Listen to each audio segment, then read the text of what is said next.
Assalamualaikum warahmatullahi wabarakatuh. Selamat siang. Perkenalkan, nama saya Nula Andriani. Perkenalkan, nama saya Nisa Fitri. Perkenalkan, nama saya Yusti. Yang terhormat Bapak Habir selaku dosen mata kuliah anti korupsi yang kami banggakan teman-temanku sekalian. Beradanya saya di sini untuk mewawancarai para masyarakat bagaimana cara untuk menanggulangi para korupsi yang ada di Indonesia atau di sekitar mereka. Adapun videonya yang kami saya ingin bertanya, kayak ngobrol biasa terjadi kan? Bagaimana sih menurut pendapat tak perkembangan yang ada di Indonesia sekarang atau yang ada di sekitar tak sekarang? Perkembangannya ini pembangunan misalnya. Pembangunan. Menurut saya kalau pembangunan di Indonesia ini kadang banyak ada yang sempat rapuh gitu, belum sampai 5 tahun atau belum sampai 3 tahun pun udah rapuh karena mungkin itu dikorupsi. Entah dari bahan-bahannya kah atau dari mandornya, bagaimana dia cara mengelola bahan itu. Seharusnya bangunan bisa sampai 10 tahun, mungkin lebih, karena dikorupsi bahan-bahannya, semennya lah, jadi bangunan itu tidak kokoh, maka menjadi 2 tahun, 1 tahun aja udah rubuh. Kurang lebih seperti itu. Kalau yang ada di sekitar tak seperti itu ya? Kalau masalah pembangunan. Terus menurut tak bagaimana sih caranya mengurangi korupsi yang ada di Indonesia ini? Mulai korupsi ya mungkin biar jerah. Dari hukuman mungkin ya, kita pidananya, hukum kita itu biar nggak main-main, biar nggak disalahgunakan. Dalam artian hukum jangan dibayar, hukum itu untuk peraturan itu udah ditaati, dilakukan, jangan sampai hukum itu jadi bisa dibayar, otomatis jadi koruptor itu pada berkeliaran. Kalau keluh kesah tak mengenai tempat sekitar tak itu tak seperti pembangunan apa sih yang mungkin seperti daerah tak menetap sekarang gimana Kika? Daerah tak menetap sekarang kita menetap di mana? Asal tak? Di Sulawesi.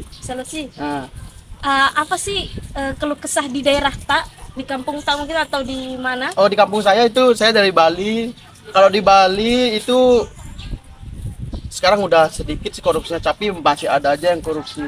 Contoh korupsi di Bali yaitu kayak apa ya? Mungkin dari bansos mungkin ya, kayak bantuan sosial ke masyarakat yang membutuhkan, yang miskin. Itu lebih detail lagi biar semua kebagian, agar tidak masyarakat yang di pelosok-pelosok itu biar kebagian juga. Nah, maka oleh karena itu pemerintah harus mungkin mengembangkan bagaimana caranya biar yang di pelosok-pelosok itu dapat. Saya mau bertanya, bagaimana cara mengatasi atau keluh kesah kita dalam sebagai masyarakat? Itu kan pernah dulu toh, saya jadi semua itu orang bilangnya biar bisa yang tangki itu tutupi sempama utangku toh, dia tutupi utangku, tapi ternyata dia cuma pakai itu uangnya pakai dia tutupi, saya kasih beranak itu uangnya 24 juta lebih uangnya kau pakai, tapi dia ambil yang melebihi mau 50 juta kembali. Itu aja saya tahu kalau cara-cara begitu deh.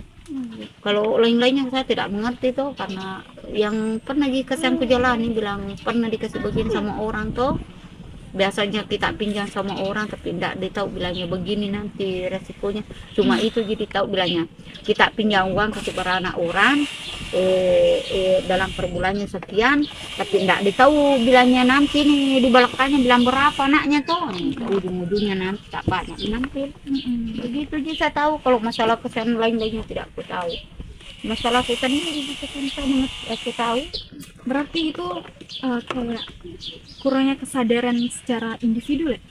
Secara individu, bukan dari masyarakat sekitar, tapi dari individu yang korupsi gitu.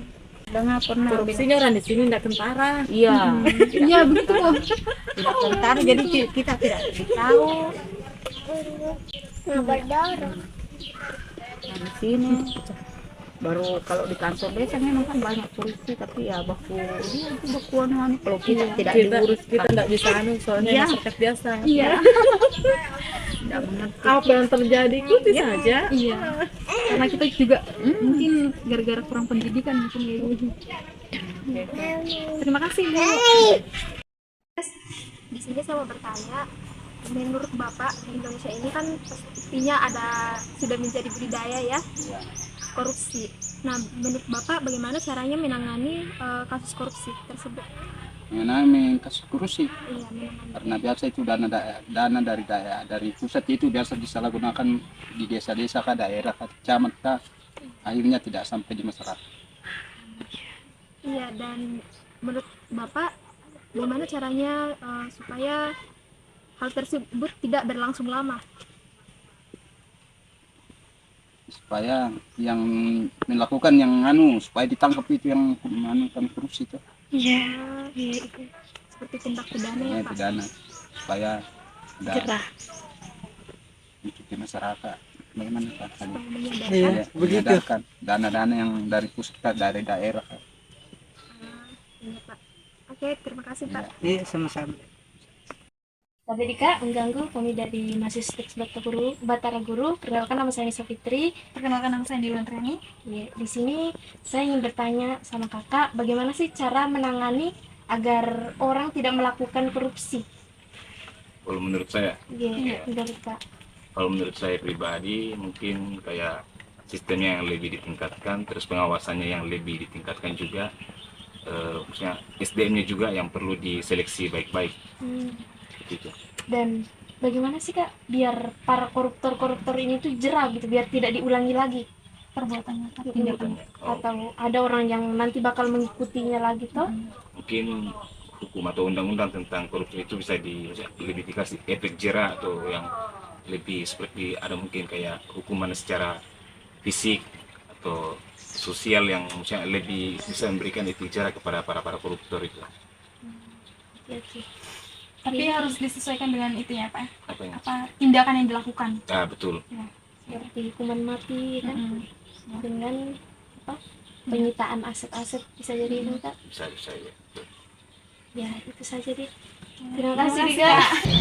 Ya, itulah tadi video yang kita tampilkan mengenai bagaimana cara menanggulangi korupsi yang ada di sekitar kita dan yang ada di Indonesia. Dan sekian, terima kasih.